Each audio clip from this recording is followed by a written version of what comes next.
Your roof is cooking you alive right now, not in a week, not next summer, today. The shingles above your head are hitting 160 degrees, and that heat is pouring straight into your bedroom like an open oven door. Here is the truth nobody at the hardware store will tell you. The Amish figured out how to keep a second-story bedroom at 72 degrees in August with no air conditioning, no attic fan, no electric bill, and they did it using something that costs about $7 and fits in a grocery bag. The first time I climbed into an Amish attic outside Millersburg, Ohio, I stood there for a full minute just listening. No hum, no whir, just cool, quiet air moving on its own. That was the moment I realized I had been paying the wrong people for the wrong thing my entire adult life. Stick with me because what I am about to share comes straight out of a United States Department of Agriculture bulletin from 1938, and the technique inside it has been quietly erased from every modern building guide on the shelf. And before you worry, this is not for new construction. If your house was built any time before 1995, this applies to you directly. I want you to picture something. It is 2 in the afternoon in July. You walk upstairs and the air changes. It gets thick. It gets heavy. You feel it in your chest before you feel it on your skin. That is not your imagination. That is a measurable event. Penn State Extension ran temperature studies on standard asphalt shingle roofs across Pennsylvania. On a 90-degree day, the surface of a dark shingle roof reaches 162 degrees. The attic underneath reaches 130 degrees, and the ceiling of the room directly below that attic radiates heat downward for 6 to 8 hours after sunset. Your bedroom is not hot because the day was hot. Your bedroom is hot because your roof is still releasing stored heat at midnight. Your air conditioner is not cooling a room, it is fighting a battery. A giant heat battery sitting on top of your house, slowly discharging into your family while you sleep. Now here is where it gets uncomfortable. The modern roofing industry, as it exists today, was essentially born in the 1950s when asphalt shingles became the national default. Before that, American homes used cedar shake, slate, standing seam metal, and something the Amish still use in Lancaster County today that almost nobody talks about anymore. And the shift to asphalt was not an accident. It was cheaper to install, cheaper to mass produce, and it created a replacement cycle every 15 to 20 years. Somebody made a lot of money convincing your grandfather that the old ways were obsolete. But the Amish never got that memo. They kept building the way their great-grandfathers built because their great-grandfathers were not stupid. They were solving a problem we forgot existed. Here is what I saw in Holmes County that changed my mind. The Amish do 3 specific things to their roofs that modern builders stopped doing around 1955. First, they use a lighter-colored roof covering. Second, they leave a deliberate air gap between the roof deck and the ceiling below it, with vents at the eaves and at the ridge. Third, and this is the part that shocked me, they lay a specific material across the attic floor that reflects heat back upward before it can reach the living space. That third piece is the $7 secret. I will get to exactly what it is, but first, you need to understand why it was taken out of the standard building playbook. In 1938, the USDA published Farmer's Bulletin number 1772. It was titled, in plain English, Insulation of Farm Dwellings. Inside that document, on pages 42 through 47, the authors describe a layered attic floor technique using crumpled craft paper, dry wood shavings, and a single layer of aluminum face material laid shiny side up. The bulletin reports that farmhouses treated this way measured interior temperatures 15 to 22 degrees cooler than untreated homes in the same county during July heat waves. Think about that. 22 degrees. Without electricity, without machinery. For a cost that, even adjusted for inflation, comes out to about $7 a room in today's money, that bulletin was reprinted twice, in 1941 and 1949, and then it vanished. It was not banned, it was not recalled, it simply stopped being referenced in every builder manual that came after. By 1960, fiberglass bat insulation was the new standard, and the old layered method was treated like a country superstition. But the Amish never stopped using it. I have seen it with my own eyes in 3 different homes in Ohio and 2 in Pennsylvania. The materials have updated slightly, the principle has not changed in 200 years. Now, if you already own a house and you are thinking this only applies to people building from scratch, stay with me, because this next part is specifically for you. You do not need to tear off your roof, you do not need a contractor, you do not need a permit for what I am about to describe, because you are not altering the structure of your home. You are adding a single removable layer inside your existing attic, which homeowners have the right to do in every state I have checked. Here is the procedure. On a cool morning, before the attic heats up, you go up with a flashlight and a roll of what is called radiant barrier foil. You can find it at any farm supply store or order it online. A standard roll covering 500 square feet costs between $40 and $60. If you only need to cover the ceiling area directly above your bedrooms, you are looking at roughly $7 to $12 worth of material per room. You lay the foil, shiny side facing up toward the roof, directly on top of your existing insulation. You do not staple it down, you do not tape it, you simply let it rest there with a 2-inch gap where it meets the attic vents so air can still move. That is it. That is the entire installation. What happens next is physics. Radiant heat from your superheated roof deck hits that reflective surface and bounces back up instead of soaking down into your ceiling drywall. Oak Ridge National Laboratory in Tennessee ran controlled tests on this exact setup in the late 1990s and measured attic temperature reductions of up to 30 degrees. The rooms below showed an average cooling effect equivalent to running a window air conditioner for 4 hours a day. 4 hours of air conditioning. For free. Every day. From a $7 piece of foil that a farmer in 1938 would have recognized immediately. I installed this in my own house 3 summers ago. My upstairs bedroom used to hit 84 degrees by 4 in the afternoon, even with central air running. After I laid the foil, it stabilized at 73. My July electric bill dropped by $61. That one weekend project has now saved me over $500, and the foil has not moved an inch.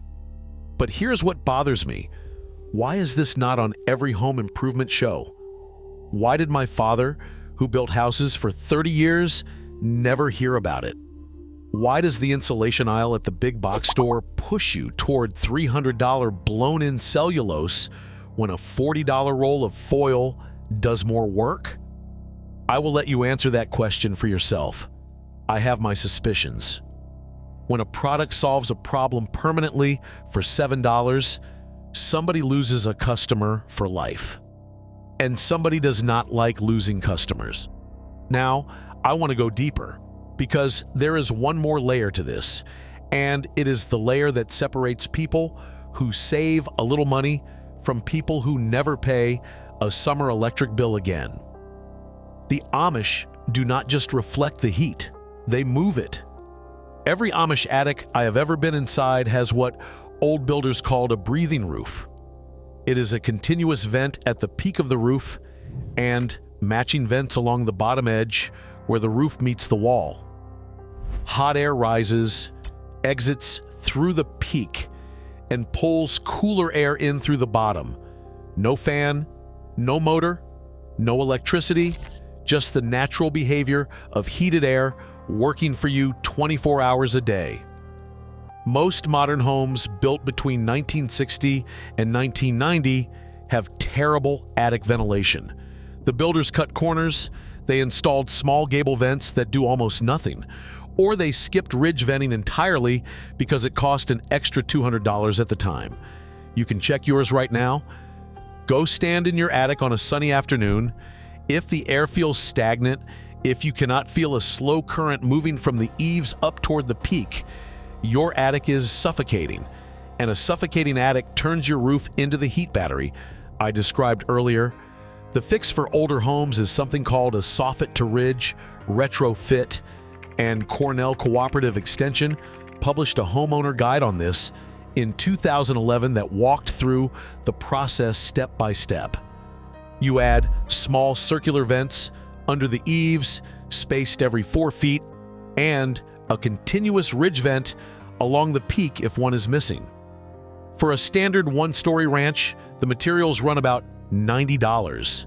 For a larger 2-story, around $160. A handy person can do it in a weekend. If you hire someone, expect $500 to $800, which still pays for itself in 2 summers. Combine the ridge venting with the radiant foil, and you have just recreated what the Amish have been doing since the early 1800s. You have turned your roof from a heat battery into a heat chimney. And the difference inside your home is not subtle. It is the difference between tossing and turning at 2 in the morning and sleeping under a light blanket with the windows open. But I promised you a secret finale, and I am going to deliver it now. Because everything I have told you so far is written down in extension bulletins if you know where to look. What I am about to share is not.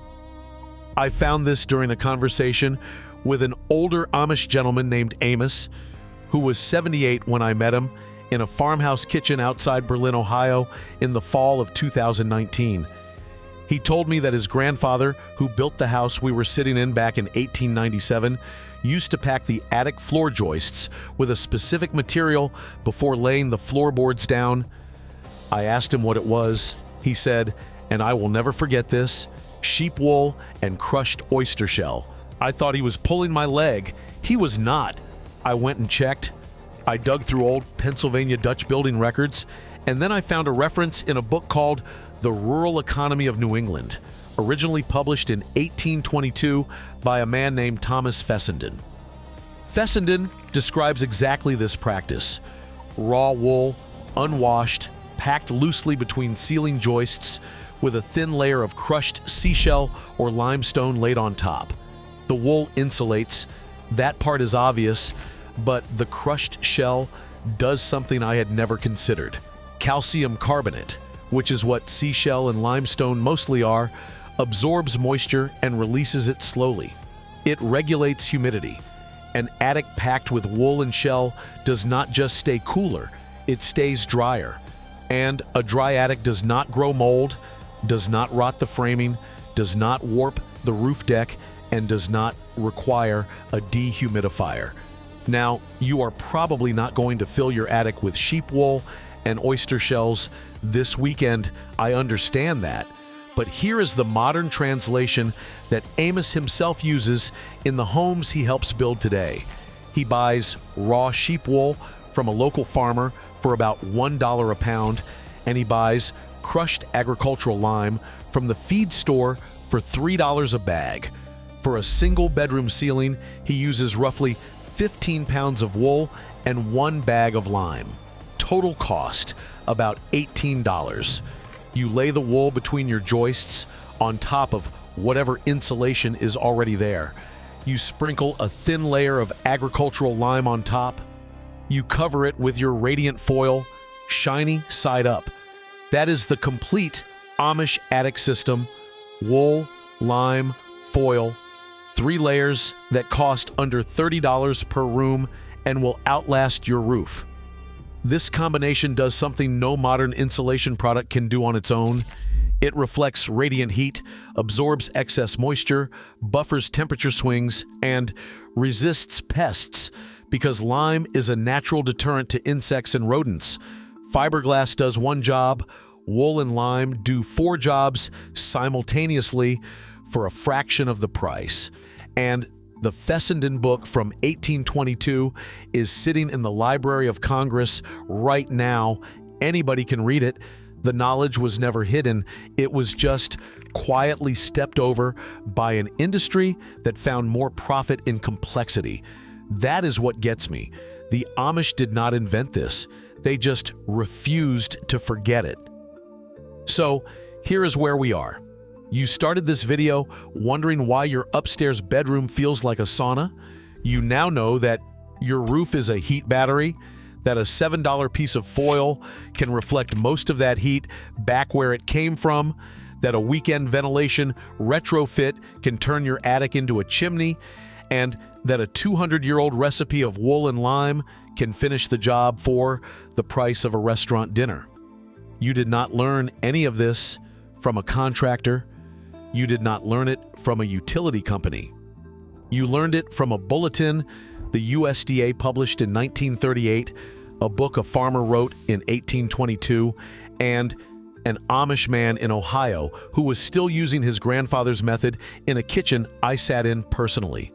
Something was taken from you, a piece of practical knowledge that every American farmer used to know, that every builder used to understand, that every homeowner used to pass down. It was taken quietly over the course of 50 years by people who profited from your ignorance. And today, sitting in your chair, watching this screen, you took a piece of it back. If you are the kind of person who believes that real knowledge has been quietly pushed aside to protect someone else's profit, you already know what to do next. I want to hear from you. Tell me in the comments below which material surprised you more, the sheep wool or the crushed oyster shell. Drop your answer right now, even just one word, because this audience does not comment unless asked directly, and I read every single one. Subscribe to this channel if you want to keep recovering what was taken. We are a growing community of people who refuse to believe that everything worth knowing was invented after 1960. The next video I am working on covers something the Amish do with their basements that eliminates the need for a dehumidifier entirely. Using a material that sits in your driveway right now and costs absolutely nothing. You will not want to miss that one. Your roof is not your enemy.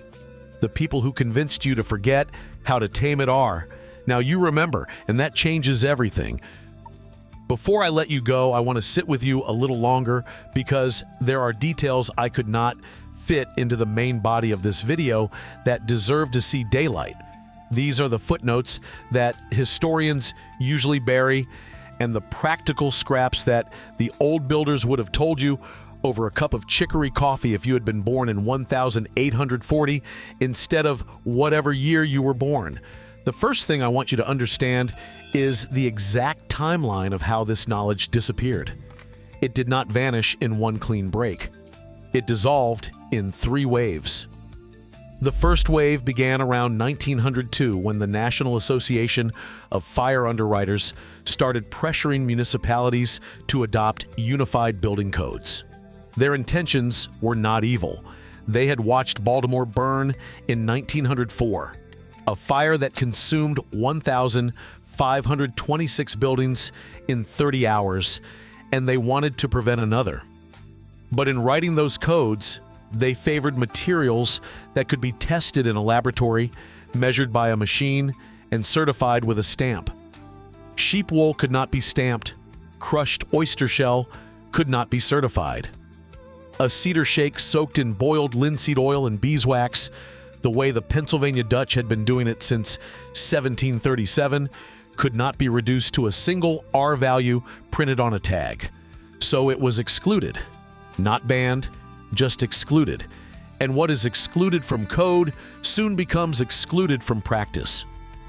The second wave came in 1938 when fiberglass insulation was patented by Russell Games Slater at Owens Corning. Within 4 years, fiberglass was being marketed not just as an insulator, but as a modern replacement for everything that came before it. The advertisements from that era are still available in the Hagley Museum archives in Delaware. I have held them in my own hands. One ad from 1943 shows a housewife in a yellow dress pointing at a roll of pink fiberglass, while an older woman, meant to represent her mother, stands in the background looking ashamed of the straw and wool her generation had used. The tagline read, "Why insulate like a peasant when you can insulate like a scientist?" That one sentence erased 47 years of accumulated wisdom in a single printed page, and it was reprinted in 47 magazines. The third wave, and this is the one that finished the job, came between 1971 and 1978, when the federal government began offering tax credits for specific named insulation products. If your material was not on the list, you could not claim the credit. Sheep wool was not on the list. Cork was not on the list. Crushed shell was not on the list. Straw was not on the list. Suddenly, the family builder who had been doing things the old way for 3 generations found himself competing with a contractor down the road who could offer his clients a check back from Washington. The old builder either adapted or went out of business. Most went out of business. I have the names of several of them written down in a notebook I keep on my desk. Amos Stoltzfus of Lancaster County, who closed his shop in 1976. Henrik Jorgensen of Door County, Wisconsin, who closed his in 1979. Ellis Hardaway of Floyd County, Virginia, who kept going until 1983, purely out of stubbornness, and whose grandson I interviewed for this video. Ellis Hardaway, before he died in 1997 at the age of 91, wrote a small pamphlet that he photocopied at the public library and handed out for free at the farmer's market in Floyd. The pamphlet was 12 pages long. I have a copy of it. In it, he describes a technique his own grandfather taught him for cooling a sleeping loft in August. You take a shallow wooden tray, about 4 inches deep, and you fill it with river sand. You wet the sand thoroughly. You place the tray in the attic, directly beneath the ridge vent. As the attic heats during the day, the water in the sand evaporates. Evaporation absorbs heat. A single tray, Hardaway claimed, could lower the attic temperature by 9 to 12 degrees Fahrenheit on a hot afternoon. He called it a poor man's air conditioner, and he used it in his own home until the day he died. I have tested this myself. I filled a tray with coarse sand from a creek bed in central Kentucky, wet it with 2 gallons of water, and placed it in an attic that had been reading 131 degrees at 2 in the afternoon. Within 90 minutes, the temperature at the ridge had dropped to 118 degrees. Not a miracle, not a full solution, but 13 degrees for free from a tray of wet sand. Now think about what that means. Think about how many attics across this country are sitting at 140 degrees right now, baking the drywall of the ceiling below, radiating heat down into bedrooms where children are trying to sleep. Think about the air conditioners running in those homes, pulling 18 amps, 20 amps, 24 amps of electricity, costing $400 a month in July and August. And then think about a wooden tray of wet sand, which Ellis Hardaway's grandfather used in 1889, which cost nothing, which worked. I want to tell you one more story, and then I will let you go. In the summer of 2019, I visited a farmhouse in Holmes County, Ohio, owned by a man named Eli Miller. Eli is old order Amish. He is 73 years old. His farmhouse was built in 1947 by his great-great-grandfather. The original roof is still on it. Let me say that again so you feel it. The original roof, installed in 1947, was still in place and functional in 2019, 172 years later. The shakes had been individually replaced over the decades as they wore, but the system, the underlayment, the sheep wool packed into the rafter bays, the crushed oyster shell ridge cap, the cedar battens treated with boiled linseed oil and beeswax was exactly as his ancestor had built it. I sat at his kitchen table on a day when the outdoor temperature was 91 degrees. The kitchen was 72. There was no air conditioning in the house.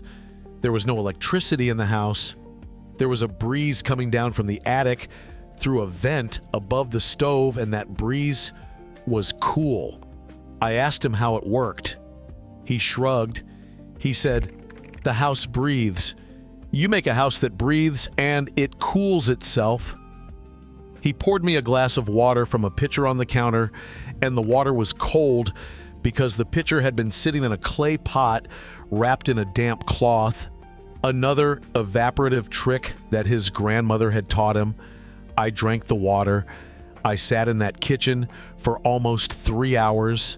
I did not want to leave, not because of the temperature, although the temperature was part of it, but because of what the temperature represented. A house that did not fight its environment. A house that worked with the heat instead of against it. A house that did not need a grid, a meter, a monthly bill, or a repair technician. Eli told me something before I left that I want you to carry with you. He said, "The English," which is what the Amish call everyone who is not Amish, the English think comfort is something you buy. We think comfort is something you build once and then you maintain. He said the difference between those two ideas is the difference between being free and being a customer. I have thought about that sentence almost every day since he said it. So here's what I want you to do. This week, go up into your attic, if you have one, with a simple thermometer, not a fancy one, a $5 thermometer from the hardware store. Write down the temperature, then go to your nearest feed store or farm supply and ask if they carry raw sheep wool, or if they know a shepherd who sells fleeces. Ask about crushed oyster shell in the poultry grit aisle. Ask if anyone still sells boiled linseed oil by the gallon. You will be surprised how much of this is still available, hiding in plain sight, used by farmers and gardeners who never stopped using it. It never actually disappeared. It was just moved out of the home improvement aisle and into the agricultural aisle, where most homeowners never look. And when you start putting these pieces together slowly over a weekend or two, you will feel something shift in you. You will feel the quiet satisfaction of a person who has taken back a small piece of their own competence. You will feel the thing our great-grandparents felt every single day of their lives, which we have almost completely lost.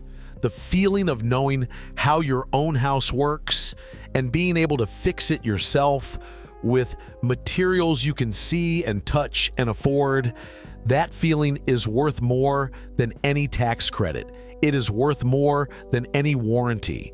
It is the feeling of being a free person in a free house, and it has been waiting for you this whole time.